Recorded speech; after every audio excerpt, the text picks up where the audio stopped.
टाइमले त अहिले समापन भयो भन्ने जस्तो भइसक्यो। 1 मिनट छ 12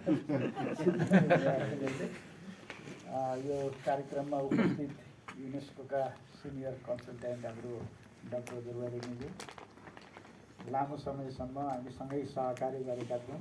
अहिले प्रशिक्षकको रूपमा रहनुभएका हाम्रो शङ्कर थापा, त्यस्तै गरी ओमजी, मेरो सहकर्मी हाम्रो रामचन्द्र राई, जनार्दनजी, तपाईँहरू पनि सहकर्मी नै हो सबै, र विभिन्न पालिकाबाट आउनुभएका सबै अधिकृत लगायत साथीहरू, सर्वप्रथम त यहाँहरूलाई हार्दिक बधाई पनि ज्ञापन गर्न चाहन्छु।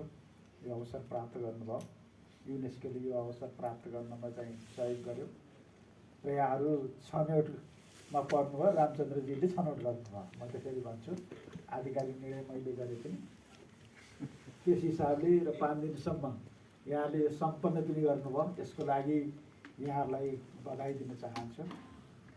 मैले धेरै ठाउँमा स्थानीय तहका साथीहरूसँग यसरी नै छलफल गर्ने, जाने, भेट्ने विभिन्न कार्यक्रमहरू मार्फत गरिरहेको अवस्था चाहिँ छ।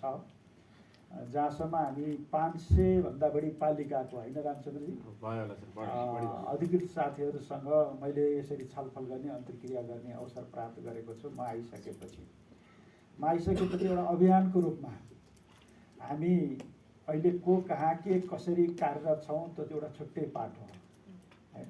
कोही प्रदेशमा छौँ, प्रदेशका साथीहरूसँग पनि गरेँ, कोही स्थानीय तहमा छौँ, कतिपय समायोजन भएर गएका साथीहरू हुनुहुन्छ, कहीँ नयाँ फ्रेस भएर आउनुभएका साथीहरू हुनुहुन्छ।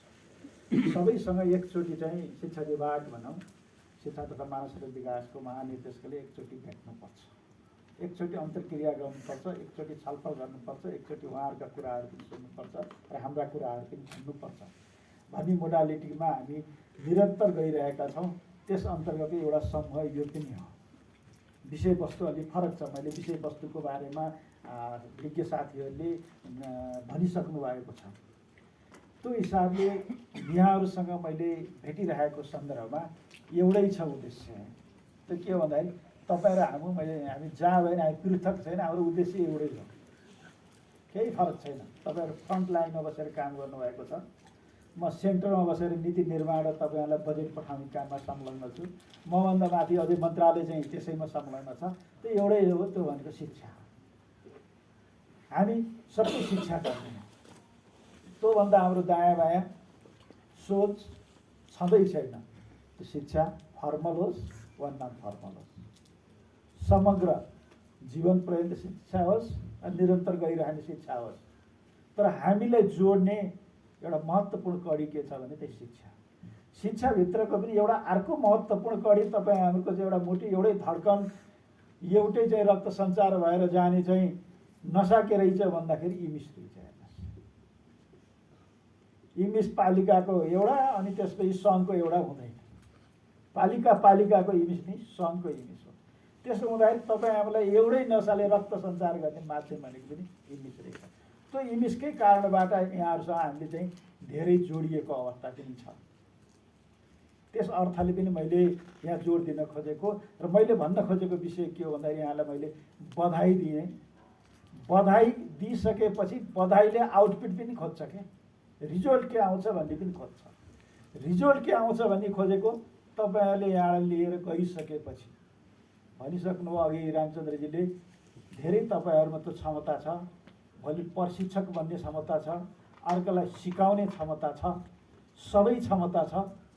त्यो क्षमताको बिचमा पनि मैले खोजेको रिजल्ट के हो भन्दाखेरि समयमै रिपोर्टिङ होस्, समयमै इमिस भरियोस्, समयमै सङ्घीय सरकारको चाहिँ होल इमिसको डाटामा चाहिँ तपाईँहरूको डाटाहरू प्रतिबिम्बित हुन्। यही 25 जना साथीहरू यहाँ सहभागी भएर गएका साथीहरूलाई हामीले 5 चोटि फोन गरेर खै तपाईँको पालिकाको इमिस भरिएन भनेर भन्नु पर्यो भने त्योभन्दा चाहिँ दुःखको कुरो के हुन सक्छ। 5 दिन के छोटो भयो भने त 10 दिन भए दिए पनि यदि हामी त्यसमा परिवर्तन आउँदैन भने 20औं दिन दिए पनि केही अर्थ लाग्दैन। तर परिवर्तन आउने हो भने एकै दिनले पनि काफी हुन्छ। हामीले त्यही भएर इङ्ग्लिसलाई अझै बढी फोकस गरेर निरन्तरता साथ जोड दिइरहेको अवस्था त्यो भयो। यहाँहरूसँग हामी निरन्तर रूपमा जोडिन्छौँ। सरहरूले तालिम दिनुभयो, पठाउनु भयो, सरहरू उता जानु, हामी यता आयो, हाम्रो सम्बन्ध टुट्यो होइन, सम्बन्ध जोडियो। अब हामीले छोड्नेवाला छैन। स्पष्ट रूपमा यो सम्बन्ध तपाईँहरू र हाम्रो बिचको सम्बन्ध जुन सङ्घीयताबाट संरचनाले गरेको चाहिँ जुन चाहिँ पृथकीकरण छ, यसलाई हामी चाहिँ हुन दिनेवाला छैन। हाम्रो भावना एउटै ठाउँमा जोडिएको छ।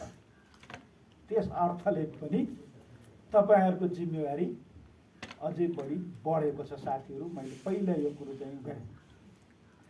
अर्को कुरो अब औपचारिक र अनौपचारिक। औपचारिकको त इङ्ग्लिस त हामीले गरिरहेको अवस्था हो। अनौपचारिकलाई पनि सँगसँगै लिएर जाउँ। संसारमा अघि धेरै विज्ञ डाक्टर साहबले भनिसक्नु भएको छ, औपचारिकताभन्दा अनौपचारिकता धेरै फोकस गरेका चाहिँ देशहरू पनि छन्। विकासको त्यो पाठलाई पनि सँगसँगै लिएर गएका छन्। शिक्षालाई सिपलाई उसको जीवनसँग, सिकाइसँग सँगसँगै जोडेर रहेको अवस्था पनि छ। त्यस अर्थले पनि अनौपचारिक शिक्षाको निकै महत्त्व छ। तर हामी अनौपचारिक शिक्षा भनेको साक्षरता घोषणामा मात्रै सीमित छ। यहाँहरूका कतिपय पालिकाहरू घोषणा भइसक्यो होला, कतिपय घोषणा हुने क्रममा हुनुहुन्छ होला। अनि घोषणा भइसकेपछि त्यसलाई हामी त्यहीँ थाती राख्छौँ, त्यसपछि सकियो नन फर्मल एजुकेसन भन्ने हाम्रो सोच। त्यो सोचबाट अलिकति माथि उठ्नु जरुरी चाहिँ। घोषणामै सिद्धियो त, 3 महिनाको तालिम दिँदैमा सिद्धियो त, सिद्धिँदैन। जहाँ हामी जीवन्त पर्यन्त सिकाइ भनिरहेका छौँ, जहाँ उसलाई चाहिँ बाँच्न संसारमा बाँच्न सक्ने नागरिक उत्पादन गर्ने फलक रूपमा हामी रूपान्तरण गर्न खोजिरहेको छौँ, घोषणाले सिद्धिँदैन। तर साथीहरूले भर्खर बजेट बनाएर आउनुभयो होला, पालिकाको नीति तथा कार्यक्रम बनाएर आउनु होला। अनौपचारिक शिक्षामा कति बजेट छुट्याउनु भयो? छैन।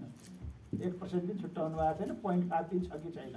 म एकदम दावा साथ भन्नु, कसैले पनि छुट्याउनु भएको छैन। किन भन्दाखेरि हाम्रा हेराइ, हाम्रा नजर सधैँ फर्मल एजुकेसनमा मात्रै रह्यो। इन्फर्मल एजुकेसनमा कहिले पनि हाम्रो चाहिँ हेराइ हेर्न सकिएन। इन्फर्मल एजुकेसनबाट पनि विभिन्न तहसम्मका चाहिँ पढ्न सक्छन् र भनेर हामीले अझै क्वेसन गर्ने अवस्थामा पुग्यौँ। सरकारले यसको फ्रेमवर्क बनाइसकेको छ। माथिल्लो हायर लेभलसम्मको फ्रेमवर्क बनाइसकेको छ। CHRDले युनिसेफ लगायतको सहयोगमा यसका चाहिँ सन्दर्भ सामग्री र पाठ्यपुस्तकहरू पनि हामीले डेभलप गरिरहेका छौँ। तपाईँको कतिपय पालिकामा परीक्षणको क्रममा छन् र परीक्षण हुने क्रममा छ। त्यस अर्थले पनि नन फर्मल एजुकेसनको महत्त्व छ। त्यो नन फर्मल एजुकेसनलाई चाहिँ संस्थागत रूपमा गर्नको लागि हामी दावाका साथ हामी यो गर्दैछौँ भन्नको लागि इङ्ग्लिस त चाहियो नि, तथ्याङ्क त भर्नु पऱ्यो नि।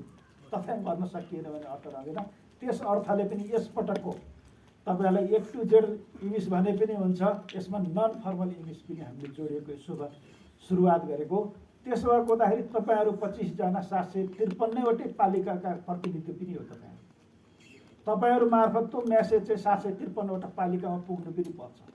त्यही भएर मैले अहिले अघि नै भनेको थिएँ, बधाई दिएपछि त्यो रिजल्ट मैले त्यो इम्प्याक्ट खोजिरहेको तपाईँहरू 25 जनाको प्रतिनिधिले 753वटै पालिकामा भोलि नन फर्मलको पनि इङ्ग्लिस, NFEको पनि इङ्ग्लिस भर्नुपर्छ भन्ने जाओस् कर्मशः हामी सबैसँग जान्छौँ। त्यसमा केही छैन। यो कुरो पनि मैले तालिमको सन्दर्भता र तपाईँहरूको जिम्मेवारीको कुरोमा चाहिँ मैले जोड दिनु पर्दाखेरि मैले भने। अब यहाँ उभिराख्दाखेरि महानिर्देशकको हिसाबले मैले उभिराख्दाखेरि तपाईँहरूको पालिकामा जाने शिक्षाको चाहिँ 90-95% चाहिँ बजेट रिलिज गर्ने अड्डाको प्रमुख पनि हो। तपाईँहरू पालिकाले आफ्नै बजेटबाट शिक्षामा कति % चाहिँ खर्च गर्नुभएको छ? बडो नगण्य छ। बाल विकासको लागि सहयोगी कार्यकर्ताले 5000 थप्दियो भन्दाखेरि चाहिँ 7000 थप्दियो भन्दाखेरि कतिपय पालिकाले चाहिँ थप्नै सकिँदैन भनेर बोलिरहेको अवस्था छ। विद्यालयका कर्मचारीलाई 2000 थप्दियो गर्दा हामी थप्न सक्दैनौँ, स्रोत साधन चाहिँ छैन भनेर चाहिँ भनिरहेको अवस्था पनि छ। पालिकाले जे जति बजेट गराओस्, सशर्त होस्, सामान्यकरण होस्, सङ्घीय सरकारमै भर पर्ने अहिले पनि अझै हाम्रो अवस्था चाहिँ त्यो रहेको अवस्था छ। त्यो हिसाबले मैले यहाँहरूलाई मेरा सहकर्मी साथीहरूलाई मैले के जोड दिन खोजेको भन्दाखेरि त्यसको सबल कार्यान्वयन पक्ष हेर्ने निकायहरू तपाईँ के कति खर्च भयो सूत्रले एउटा तपाईँको चाहिँ बजेट मात्रै रिपोर्टिङ गर्छ, भौतिक रिपोर्टिङ हुँदैन। कहाँ कसरी आउटपुट आयो त्यो रिपोर्टिङ हुँदैन। अहिले हामी त्यो खोजिरहेका छौँ। त्यसमा कुन चाहिँ इमिसमा कहाँ जोडेर चाहिँ लग्न सकिन्छ कि भनेर साई शङ्करजीहरूले पनि यहाँ चाहिँ धेरै अघि पनि व्याख्या गर्दै हुनुहुन्थ्यो। अझै कसरी जान सकिन्छ हामी चाहिँ त्यो खोजिरहेका छौँ। किनभने बजेटको प्रयोग भयो कि भएन त्यस अर्थ पनि यहाँहरूलाई मैले अनुरोध गर्न चाहन्छु। यहाँलाई त लाग्ला सङ्घीय सरकारले पैसा पठाइदियो हामी खर्च गरिदिन्छौँ। सङ्घीय सरकारले कति मेहनत गरेर पैसा पठाउनु पर्ने हुन्छ। हामी अर्थ मन्त्रालयमा गएर शिक्षा मन्त्रालय कति झगडा गर्नुपर्ने हुन्छ। हामी समयमा खर्च गर्न सकेनौँ, समयमा कार्यक्रम गर्न सकेनौँ भने शिक्षा मन्त्रालय झगडा गरेर केही अर्थ रहँदैन। वर्षको 2-2 चोटि डोनरसँग चाहिँ हामीले चाहिँ बाजाबाज गर्नुपर्छ। अरू साइड त छँदैछ। त्यो भनेको शिक्षाको लगानी चाहिँ प्रतिफल प्राप्त होस् भन्ने हिसाबले हामी लगिरहेका छौँ। त्यो प्रतिफल प्राप्त गराउने दिशामा पनि फ्रन्ट लाइनमा भएको हुनाले यहाँहरूले जिम्मेवारी हो। महानिर्देशकको हिसाबले यो जिम्मेवारी यहाँलाई दिएको छ, गर्नु पनि पर्छ। त्यस हिसाबले पनि तपाईँहरू हामीभन्दा पृथक हुन सक्नुहुन्न भनेर मैले अघि नै भनिरहेको छु। शिक्षाका अन्य विभिन्न सवालहरू छ। दरबन्दी मिलान भनेर हामीले बारम्बार भनिरहेका छौँ। कति पालिकाहरूले दरबन्दी मिलान गर्नु भएन त्यो हामीसँग रिपोर्ट छँदैछ। त्यो जरुरी छ। नपुगेको छ भने अनुदानको रूपमा छौँ। तपाईँहरूले चाहिँ अनुदान माग्दाखेरि पनि समय तलब भत्ता पुगेन भनेर अझै पनि तपाईँहरूको चासो होला शिक्षकको तलब कहिले आउँछ भनेर तपाईँहरू चासो दिइराख्नु भएको छ। तपाईँहरूले जसरी चासो दिनुभएको छ त्यतिको चिन्ता हामीले पनि गरिरहेका छौँ। हामीले अर्थमा पठाएको धेरै भइसक्यो, अर्थले पैसा जो गर्न सकिरहेको अवस्था चाहिँ छैन। हाम्रै विभिन्न शीर्षकबाट काटेर भए पनि शिक्षकको तलब दिनुहोस् भनेर हामी अहिले लागिरहेका छौँ। मलाई लाग्छ केही समयमा गइसक्छ। त्यस्तै गरी फुकुवाको समस्या थियो, फुकुवा भइसकेको अवस्था चाहिँ छ। जानकारी यहाँ पाइसक्नु होला तपाईँहरूले। त्यसमा चाहिँ रहँदैन, समस्या चाहिँ छैन।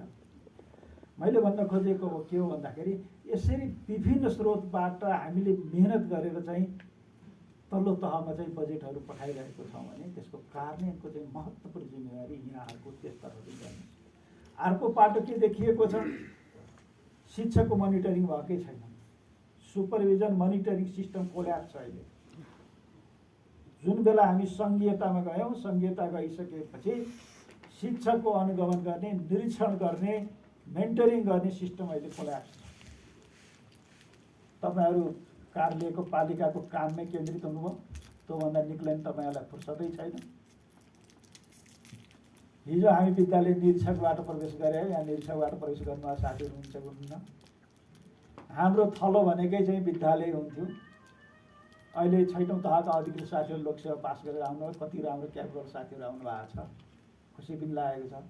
समायोजन भएर जानुभएको छ बाध्यतावश, त्यहाँ पनि काम गरिराख्नु भएको छ। तर के हो भनेदेखि शिक्षकले मोनिटरिङ गर्ने मेकानिजम भएन, शिक्षकलाई चाहिँ फिडब्याक सपोर्ट मेकानिजम भएन।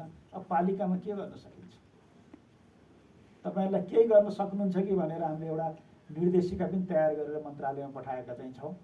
त्यो जरुरी छ, पालिकाहरूमा ल्याउनु पनि जरुरी छ। पालिकाहरूमा अझै नयाँ इनोभेटिभ कामहरू गर्नुहोस्। हामीले धेरै पालिकाहरूलाई चाहिँ आफ्नो पालिकाको योजना बनाउनुहोस् भनेर पनि एकचोटि हामी गऱ्यौँ। तपाईँहरू पनि कतिजना चाहिँ पाइसक्नु भएको होला। चाहे हामी एसएसडिपी टिमबाट, चाहे इजिआरपीको चाहिँ कार्यक्रमबाट मलाई लाग्छ धेरै पालिकाहरूमा चाहिँ हामीले चाहिँ पालिकाको 10 वर्ष 5 वर्ष शिक्षा योजना बनाउनुहोस् भनेर बजेट पठाएका छौँ। यहाँले बनाउनु भयो कि भएन? त्यो योजना बनाउनु जरुरी चाहिँ छ। त्यो योजना बनाउँदाखेरि त्यो योजनासँग जोडिएको योजनाको मुटु भनेको फेरि हामी जुन विषयमा छलफल गऱ्यौँ, इमिसै आएर जोडिन्छ। विदाउट इमिस चाहिँ इमिसका त्यसका डाटा बिना चाहिँ हामी योजना बनाउन सक्दैनौँ। त्यसतर्फ पनि तपाईँहरूले पालिकामा चाहिँ 5 वर्ष 7 वर्ष योजना बनेको छैन भने अविलम्ब योजना बनाउनुहोस्। नयाँ निर्वाचित पदाधिकारीहरू आउनुभएको छ पालिकामा, उहाँलाई कन्भिन्स गरेर पारित गर्नुहोस्, त्यही लाइनबाट जानुहोस्। तर त्यसमा चाहिँ महत्त्वपूर्ण अङ्गहरूलाई चाहिँ कहिले पनि योजनाबाट चाहिँ पृथक नराख्नुहोस्। नन फर्मलका कुराहरू हो, एक्सेसका कुराहरू हो, क्वालिटीका कुराहरू हो, अनि रूपान्तरणका कुराहरू। हामी सार्वजनिक विद्यालयको रूपान्तरणका कुराहरू गरिरहेका छौँ। त्यो रूपान्तरणलाई प्रतिबिम्बित हुने गरी तपाईँहरूको योजनाहरू बनाउनु पनि जरुरी छ। त्यसतर्फ पनि म सबै पालिकाका साथीहरूलाई अनुरोध गर्न चाहन्छु। मैले सुरुमै रिपोर्टिङको कुराहरू गरिरहेको थिएँ। रिपोर्टिङको कुराहरू गरिरहेको सन्दर्भमा हामीले बारम्बार 10औं चोटि चाहिँ मैले धेरै ठाउँ भनिरहेको छु, सोसल अडिटको चाहिँ पठाइदिनुहोस् न भनेर। धेरै साथीहरूले भन्नुभएको छ सोसल अडिट नगरिकन हामीले निकासा दिँदैनौँ शिक्षकको तलब भत्ता। तर हाम्रो इमिसमा त रिपोर्ट कार्ड त आएको छैन। हामी 80% पठाउँछौँ भनेर डोनरसँग हामी कमिटमेन्ट गऱ्यौँ। अहिले डाक्टर साहबले भन्नुभयो डिएलआईको कुरो आयो, हामीसँग 20% पनि आएको चाहिँ छैन। अझै पनि एउटा फर्मल लेटर लेखेर हामीले पठाएका छौँ। तपाईँहरूको पालिकामा पनि त रिपोर्टिङ भएको छैन, अविलम्ब गएर चाहिँ तुरुन्त चाहिँ रिपोर्ट कार्ड सहित चाहिँ आउनुपर्छ। भोलि बाध्य भएर तपाईँहरूलाई चाहिँ सङ्घीय सरकारले हामी डोनरले पैसा दिएन भने हामी दिन सक्ने अवस्था रहँदैन, हामी पनि बाध्य हुन सक्छौँ। त्यस अर्थले पनि तपाईँहरूले तल चाहिँ उ गरिदिनु भएन भने गाह्रो सबैलाई हुन्छ। हामी शिक्षामा काम गर्ने सबैले गाह्रो हुन्छ। र गाह्रो फुकाउने जिम्मेवारी पनि यहाँहरूकै हो। मैले यो पनि यहाँहरूलाई अनुरोध गर्न सक्छु। विद्यालय व्यवस्थापन समितिदेखि लिएर कतिपय ठाउँहरूमा गठन भएको अवस्था छ, कतिपय ठाउँहरूमा गठन भएको अवस्था छैन भने त्यसलाई अविलम्ब गठन गर्नुहोस्, एउटा फङ्सनमा चाहिँ ल्याउनुहोस्। त्यो चाहिँ काम सेसन सुरु भइसकेको अवस्था चाहिँ छ। अस्ति हामीले इमेजको सूचना पनि निकालिसकेका छ। त्यसलाई कति समय छ तपाईँहरूको चाहिँ कम्तीमा 25वटा त पालिकाको त इमिडिएट तोकिएको टाइममा चाहिँ विद्यालयलाई उ गर्नुहोस्। दोहोऱ्याएर तेह्राएर रिपोर्टिङ गर्ने होइन। अब रिपोर्टिङ पछि रिपोर्टिङ गर्नेलाई चाहिँ समय कटेपछि ब्लक गर्ने पनि के सिस्टम हुन्छ हाम्रो सफ्टवेयरमा, त्यही गरिदिनु पर्ला जस्तो भनिरहेको छु मैले। अलिक कडाइ नगरिकन नहुने भयो। हामी सधैँ वर्षैभरि चाहिँ आउँछ भनेर चाहिँ कुरिराख्ने होइन। हामी कसरी पैसा माग्न जाने अर्थ मन्त्रालयमा, हामी कसरी पैसा माग्ने डोनरहरूसँग आउँछ भन्ने भरले गर्न सक्ने अवस्था रहँदैन। त्यस हिसाबले चाहिँ यो रिपोर्टिङको पार्टलाई चाहिँ महत्त्वपूर्णका साथ यहाँहरूले चाहिँ अगाडि चाहिँ उठाउनु होला। मैले यो पनि यहाँहरूलाई चाहिँ अनुरोध गर्छु। त्यस्तै गरी टिचर ट्रेनिङको पार्ट हो। टिचर ट्रेनिङलाई पनि अहिले अलिकति हामी संशोधन गरेर जाने पक्षमा चाहिँ छ। 700वटा तालिम केन्द्र मैले प्रदेशलाई पनि भनिसकेको छु कि तालिम केन्द्रहरू विस्तार गर्नुहोस्, होइन भने हामी स्थानीय सरकारलाई चाहिँ तालिमको मोडालिटी दिन्छौँ। किनभने स्थानीय सरकारमै चाहिँ थुप्रै विद्यालयहरू छन्, थुप्रै क्यापेबल छन्। तालिम केन्द्रले लिने रोस्टरहरू पनि त स्थानीयकै रोस्टर त हुने हाम्रो साथीहरू। यसपटकदेखि सायद हामी कस्टमाइज ट्रेनिङ चाहिँ समन्वय इकाइको सहयोगमा स्थानीय तहबाटै गर्ने भनेर हामीले सुरुवात पनि गरेका छौँ। त्यसरी दिन सकेन भने हामी टिचरले तालिम दिन सक्ने अवस्था चाहिँ छैन। त्यो हिसाबले तपाईँहरूलाई अझै हामी जो तालिमको पनि जिम्मेवारी, तर समन्वय इकाइसँग चाहिँ सहकार्य गरेर तपाईँहरू समन्वय इकाइसँग जहाँसम्म लाग्छ सहकार्य गरेर अगाडि बढ्नु होला। त्यहाँ के हो भन्दाखेरि कुन तहको व्यक्ति प्रमुख छ, कुन तहको व्यक्ति ऊ छ भन्ने त्यो गौण कुरो। हामी शिक्षाकर्मी हो है, शिक्षाकर्मी भएको हुनाले एकअर्कालाई हामीले सम्मान गर्छौँ। सहअस्तित्व पनि हो, सहकार्य पनि हो, समन्वय पनि हो। संहिताको मोडल त्यसरी भन्नु पर्दाखेरि त्यस हिसाबले समन्वय इकाइसँग चाहिँ यहाँहरूले समन्वय गरेर अगाडि बढ्नुहोस्। हामी दुईटालाई सँगसँगै लिएर जान खोज्छौँ। हाम्रो मोडलै सङ्घीय सरकारको मोडलै जति कार्यक्रमहरू छन् सबै स्थानीय तह मार्फतै जानुपर्छ भने हामी त्यो मोडलमा छौँ। तपाईँहरूको अधिकार कसैले चाहिँ केन्द्रमा ल्याएर थुपारेर हामी गर्ने पक्षमा चाहिँ छैन। हाम्रा फेरि के अरे प्रदेशले चाहिँ छुट्टै अड्डा खोल्दै त्यहीँबाट निर्माण, त्यहीँबाट कन्स्ट्रक्सनको काम हामी गर्दैनौँ। हामी गर्नु पऱ्यो, विद्यालय कन्स्ट्रक्सनको कामहरू गर्नु पऱ्यो भने स्थानीय सरकार मार्फतै गर्छौँ, यहाँहरू मार्फतै गर्छौँ। त्यो भने यहाँहरूको जिम्मेवारीलाई चाहिँ हामी जस्तै राष्ट्रपति शैक्षिक सुधार कार्यक्रमहरू हो सबै हामीले यहाँलाई दिइरहेका चाहिँ छौँ। यस वर्षको पनि त्यसलाई फ्रिज हुन नदिने व्यवस्था चाहिँ यहाँहरूले गरेर गर्नु होला। फ्रिज नहोस्। मलाई धेरै ठाउँबाट पालिकाबाट फोन आइरहेको छ, लास्ट आवर हामी पनि केही डिसिजन गरौँला तर तपाईँहरूले फ्रिज हुन नदिने मोडल। हामीले हिजो रिस्क लिएर गरेकै हो नि। हामी जिल्ला शिक्षा अधिकारी हुँदाखेरि म धेरै जिल्लामा जिल्ला शिक्षा अधिकारी भएर पनि बसेँ। गर्दाखेरि हामीले असारकोमा चाहिँ सबै खातामा हालेर खाता रोकेर फुक्को गरेर बेरुजु आउँछ सुरुमा, तर काम सम्पन्न भइसकेपछि त्यो बेरुजु चाहिँ फर्चेट हुन्छ। त्यो चाहिँ अलिकति हामीले रिस्क लिन सकेनौँ भने हाम्रो लगानी चाहिँ फेरि जान्छ, फर्केर त्यो फेरि रिपिट हुँदैन त्यो पैसा। त्यस अर्थले पनि यहाँहरूले त्यसलाई त्यसतर्फ अलिकति केन्द्रित गर्नु होला। अर्को बेरुजुको पार्टमा मैले जोड्नै पर्छ। हिजोका बेरुजुहरू समन्वय इकाइले गरिरहेको छ, त्यो बेरुजुहरूलाई फर्चेटमा यहाँहरूको अहम भूमिका रहनुपर्छ, यहाँहरूले सहयोग गर्नुपर्छ। र पछिल्लो चरणमा स्थानीय तहमा भएका बेरुजुहरू छन् भने पनि काम गर्दा गर्दै अहिले मैले भने नि काम सकिएन खातामा पठायो त्यो बेरुजु ठुलो बेरुजु होइन, तर नियत बस जानी गरिएका त्यस्ता विरोधी छ भने त्यसलाई कन्ट्रोल गर्नेतर्फ पनि यहाँहरूको चाहिँ भूमिका महत्त्वपूर्ण रहन्छ। त्यस अर्थले मैले धेरै भन्ने गरेको छु। त्यहाँ प्रमुख प्रशासकीय अधिकृत को हुनुहुन्छ, पालिकाको चाहिँ प्रमुख को हुनुहुन्छ, म उहाँसँग समन्वय र सहकारी कमै गर्छु। म समन्वय र सहकारी सोझै फोन गर्नु पऱ्यो भने तपाईँहरूलाई गर्छु। सङ्घीय सरकारको डिजी म, स्थानीय सरकारको डिजी भनेको शिक्षा प्रमुख भन्ने गरेको छ। त्यस भएको हुनाले स्थानीय सरकारको डिजीसँगै यो मैले चाहिँ गरेँ र स्थानीय सरकारको डिजीले समस्या पर्यो, फुकाइदिनु पर्यो भने यो सङ्घीय सरकारको डिजीले के रोल प्ले गरिदिनु पर्छ हामी तयार छौँ। यहाँलाई के सहजीकरण गरिदिनुपर्छ हामी तयार छौँ। यहाँहरूको क्षमता विकासको लागि हामीले बारम्बार यो अभियान हामीले चलिरहेका छौँ। फेरि यो वर्ष भयो तपाईँहरूले छोडेर जानु होइन, अर्को वर्ष पनि हामी गर्छौँ। निरन्तर रूपमा विभिन्न मोडलहरूमा स्थानीय तहका अधिकृत साथीहरू र काम गर्ने साथीहरू, विशेष गरी शिक्षामा काम गर्ने साथीहरूको क्षमता विकासको कार्यक्रमलाई हामी निरन्तर रूपमा जोड दिइरहेका छौँ, जोड दिन्छौँ। यो निरन्तर रहन्छ। तपाईँहरूसँग बारम्बार सहकारीहरूको रूपमै हामी चाहिँ अगाडि बढ्छौँ। त्यो हुँदाखेरि शिक्षा तथा मानव स्रोत विकास केन्द्र यहाँहरूको अभिभावकत्व गर्छ, अभिभावकत्व भूमिका निर्वाह गर्छ। यसमा ढुक्क भएर यहाँहरू चाहिँ काम गर्छ। मौजुदा कामले नसक्ने, डिजीले नसक्ने हो नि यस्तो है साथीहरू भनिदिन्छु म चाहिँ, प्रश्न छ। त्यही भएर यहाँहरू पनि प्रश्न रहनुहोस्। शिक्षा तथा मानव स्रोत विकास केन्द्र 17वटै शाखा चाहिँ यहाँहरूसँग चाहिँ समन्वय गरेर फङ्सन गरेर अगाडि बढ्न चाहिँ तयार रहन्छ। त्यही भएर ढुक्क त्यो कन्फिडेन्टका साथ चाहिँ साथीहरूले काम गर्न पनि अनुरोध गर्न चाहन्छु। धेरै चाहिँ उज्जवल भविष्यका साथीहरू हुनुहुन्छ। शिक्षा क्षेत्रको भोलिको फ्युचर पनि तपाईँहरूकै हातमा छ। त्यो हुँदाखेरि कतिपय पालिकामा पोलिटिकल प्रेसरको कारणले आफ्नो क्यारियर बिग्रिने गरेर पनि काम नगर्नुहोस्। यसमा पनि सतर्क हुनुहोस्। फेरि तपाईँलाई चाहिँ त्यो बेला महानिर्देशकले पनि जोगाउन सक्दैन। कुरो बुझ्नुभयो नि? तपाईँको गल्तीमा चाहिँ सुरुमा त गरौँला, पछि जोगाउन सकिँदैन। त्यस भएको हुनाले त्यसतर्फ पनि यहाँहरू चाहिँ सक्रिय भएर लाग्नुहोस्। तर मेरो महत्त्वपूर्ण अपेक्षा चाहिँ साथीहरूसँग के हो भन्दाखेरि रिजल्ट चाहिँ आउनु पऱ्यो। हाम्रो लगानी चाहिँ कम छ, लगानी धेरै छ, रिजल्ट आउनु पऱ्यो। मैले योभन्दा धेरै विषय आज चाहिँ मैले भन्न चाहिनँ। तपाईँहरू जस्तै 6औँ तहका अधिकृत साथीहरूको अहिले 1 बजे चाहिँ 1 महिना तालिमको समापन कार्यक्रम छ। म त्यहाँ पुग्नुपर्ने हुन्छ। 2 बजे फेरि चाहिँ शिक्षा मन्त्रालय अन्तर्गतका सबै सहसचिवहरूको चाहिँ भेला छ। म कहीँ हामी सहसचिवहरूको पनि एउटा सेमिनार गरिरहेका चाहिँ छौँ। विभिन्न थेमेटिक ग्रुपमा हामीसँग 15-16 जना सहसचिवहरू सँगसँगै मेरै संयोजकमा त्यो अगाडि बढिरहेछ। त्यस अर्थले पनि म धेरै कुराहरू नगरिकन मात्र के हो भन्दाखेरि तपाईँहरूसँग चाहिँ परिचित हुनको लागि मात्रै, तपाईँहरूको बिचमा उभिएर सँगै छौँ है साथीहरू, हामी सँगै काम गर्ने हो, हाम्रो मोटिभ एउटै हो, हाम्रो उद्देश्य एउटै हो, गन्तव्य एउटै हो। त्यो भनेको तिनै विद्यार्थी हुन्, तिनै बालबालिका हुन्, तिनै विद्यालय हुन्, तिनै शिक्षक साथीहरू हुन्, तिनै अभिभावकहरू हुन्। त्योभन्दा हामी पृथक छैनौँ साथी हो। त्यो हिसाबले काम गरौँ भन्ने उद्देश्यले मात्रै म यहाँ चाहिँ उपस्थित भएको। साथीहरूको अघि चाहिँ 2टा साथीहरूले आफ्नो केही भनाइहरू राख्नुभयो। म निकै प्रभावित भएको छु। यहाँले निकै लाभन पनि लिनुभएको छ। म यहाँहरूलाई पुनः बधाई पनि ज्ञापन गर्न चाहन्छु। यहाँहरूलाई सबै शिक्षा तथा मानव स्रोत विकास केन्द्र स्वागत गर्छ, प्रशंसा गर्छ।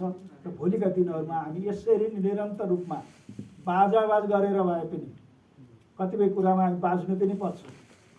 डिजीले भन्यो त्यही हो, मैले अक्षरश पालन गर्छु भन्ने पनि तपाईँहरूलाई छैन। बेटर कुरो गर्छ डिजीले काम गर्ने, खराब कुरो गर्छ भने बाँच्ने कुनै सिस्टम। त्यही भएर हामी चाहिँ सँगसँगै बाजाबाज गरेर मिलेर कसरी हुनसक्छ एउटै गन्तव्यमा हामी पुग्न सकौँ, सफलता प्राप्त गर्न सकौँ। साथीहरू सबैलाई शुभकामना दिन चाहन्छु। यो महत्त्वपूर्ण चाहिँ सहयोग हामीलाई सँगसँगै विशेष गरी शिक्षाको, विशेष गरी नन फर्मलको सन्दर्भमा, इङ्ग्लिसको सन्दर्भमा, फर्मल पनि क्वालिटी एजुकेसन इन्हान्स गर्ने सन्दर्भमा युनेस्को काठमाडौँले विगतदेखि नै जहिले नेपालमा स्थापना भयो निरन्तर रूपमा हामीलाई सहयोग गरिरहेको छ। युनेस्को काठमाडौँप्रति चाहिँ हार्दिक आभार व्यक्त गर्न चाहन्छु। त्यस्तै गरी हाम्रो चाहिँ पुरानो सहकारी मित्र ओमजी जसले चाहिँ निरन्तर समाज सेवा र शिक्षा सेवामा लागिराख्नु भएको छ, उहाँ र उहाँको संस्थालाई पनि म शिक्षा तथा मानव स्रोत विकास केन्द्र सिङ्गो हाम्रो टिमको तर्फबाट पनि हार्दिक धन्यवाद दिन चाहन्छु। सहजकर्ता मित्रहरू शङ्करजी, हामी सँगै पनि काम गऱ्यौँ, एउटै अड्डामा पनि काम गऱ्यौँ। जस्तै मसँगै काम गरेको गजेन्द्रजी पनि हुनुहुन्छ, हामी सुर्खेतमा पनि म डाइरेक्टर हुँदा होइन सँगै पनि काम गऱ्यौँ। लगायत यहाँहरू रामचन्द्रजी र सिंहचन्द्रका टिम लगायत सबैलाई आभार व्यक्त गर्न चाहन्छु र यो भेन्यू उपलब्ध गराइदिएकोमा होटलको ओनर उहाँहरूलाई पनि आभार व्यक्त गर्दै यहाँहरूको सुखद गन्तव्य लास्ट इयरको यो के अरे आर्थिक वर्षको अन्तमा तपाईँहरू आउनुभएको छ। वास्तवमा चाहिँ बडो पीडाको साथ आउनुभएको छ। मन यता छ, दिमाग यता छ, घरि उता चलिरहेको छ, पालिकामा के भइरहेको छ भनेर चलिरहेको छ। यस्तो बेला पनि यहाँ धैर्यताको साथ दिनुभयो, पुनः यहाँलाई धन्यवाद दिन चाहन्छु। यहाँलाई पठाइदिने ती पालिकाहरूलाई पनि धेरै धेरै आभार व्यक्त गर्दै यो कार्यक्रम यहीँ अन्त गर्न चाहन्छु र म यहाँहरूसँग फेरि गन्थन होला, अरू पनि होला, अरू कुनै बेला गर्ने फेरि छलफल गरौँला अनौपचारिक औपचारिक भर्चुअल रूपमा भन्दै म पूजा पनि हुन चाहन्छु। हस्, धन्यवाद। एकैछिन 3टा काम बाँकी छ तपाईँहरूलाई। एउटा त्यहाँ सिएलसीसँग सम्बन्धित बुक छ, तपाईँले जति सङ्ख्या अस्ति भरेर दिनुभएको छ नि मलाई, त्यो भरेर दिए अनुसार त्यहाँ सिट छ, आफ्नो नाममा त्यहाँ सही गरिदिएर त्यही सङ्ख्यामा चाहिँ लिएर गइदिनु होला है। र सिएलसीलाई बाँड्ने हो, त्यो तपाईँहरूको पालिका अन्तर्गत जति सिएलसी छन् त्यहाँ पुर्याइदिने काम